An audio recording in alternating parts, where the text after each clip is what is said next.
जीवन हमें एक मौका देता है, इसलिए जब भी सही कॉलेज चुनने का समय आए तो सिर्फ मंगलायतन यूनिवर्सिटी आपके बेहतरीन भविष्य और सर्वांगीण विकास के लिए।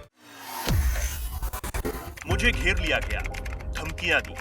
ये सब 2 घंटे पहले हुआ और मैं अभी भी कांप रहा हूं। ये शब्द उस पत्रकार के हैं जिस पर खालिस्तानी समर्थकों ने जुल्म ढाया।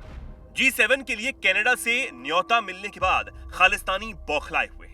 पीएम मोदी ने G7 का न्योता मिलने की जानकारी जैसे ही अपने सोशल मीडिया प्लेटफॉर्म एक्स पर शेयर की, वैसे ही कनाडा में इसका विरोध शुरू हो गया। यहां तक कि पीएम मोदी को धमकी दी जाने लगी। लेकिन अब खालिस्तानियों ने एक ऐसी हरकत कनाडा में की है जिसे जानने के बाद आप भी परेशान हो जाएंगे।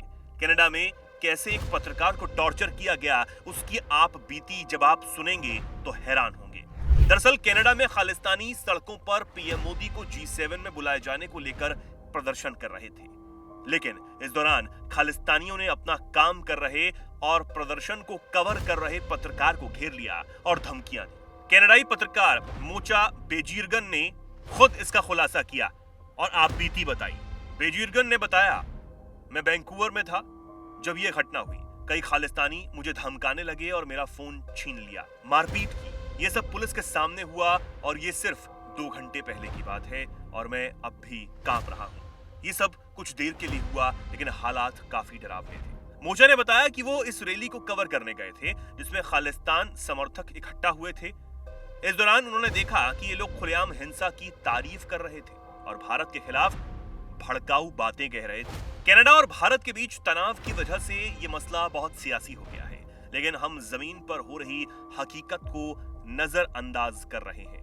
ये लोग खुलेआम भारत की पूर्व प्रधानमंत्री इंदिरा गांधी के हत्यारों की तारीफ कर रहे हैं। वो कहते हैं कि हम उनके वारिस हैं और उनकी तरह भारत के प्रधानमंत्री नरेंद्र मोदी की सियासत को खत्म करने की बात भी ये करते हैं। मैंने उनसे पूछा कि क्या आप मोदी की सियासत को उसी तरह खत्म करेंगे जैसे इंदिरा गांधी की सियासत खत्म की गई थी। बेजुर्गन ने कहा कि ये सब सुनकर उन्हें हैरानी हुई कि कैसे कुछ लोग आजादी के नाम पर हिंसा को बढ़ावा दे रहे हैं। कनाडाई पत्रकार ने आगे कहा, विश्व सिख संगठन कनाडा में इन हरकतों को सियासी कवर देता है। बेजुर्गन का मानना है कि कनाडा भारत के बीच तनाव की वजह से इस मसले को और हवा मिल रही है, लेकिन जमीन पर हो रही इन हरकतों को नजरअंदाज करना खतरनाक हो सकता है। पत्रकार ने चेतावनी दी कि खालिस्तानी समर्थकों का ये रवैया चिंता का सबब बन चुका है। वो न सिर्फ हिंसा को बढ़ावा दे रहे हैं, बल्कि भारत के खिलाफ भड़काऊ नारे भी लगा रहे हैं। बेजुर्गन ने आखिर में यह भी कहा कि वो इस तरह की धमकियों से डरने वाले नहीं हैं और सच को सामने लाने का काम जारी रखेंगे। आपको बता दें, जब से G7 समिट के लिए प्रधानमंत्री नरेंद्र मोदी को कनाडा के प्रधानमंत्री ने फोन कर न्योता दिया है, तब से खालिस्तानी समर्थक इस बात का विरोध कर रहे हैं। यही नहीं, आतंकी पन्नू ने यह भी कहा कि जब तक प्रधानमंत्री नरेंद्र मोदी कनाडा में रहेंगे तब तक विरोध प्रदर्शन जारी रहेगा। अब देखने वाली बात होगी कि क्या इन खालिस्तानी समर्थकों की वजह से एक बार फिर से भारत और कनाडा के रिश्तों में तल्खियां बढ़ सकती हैं।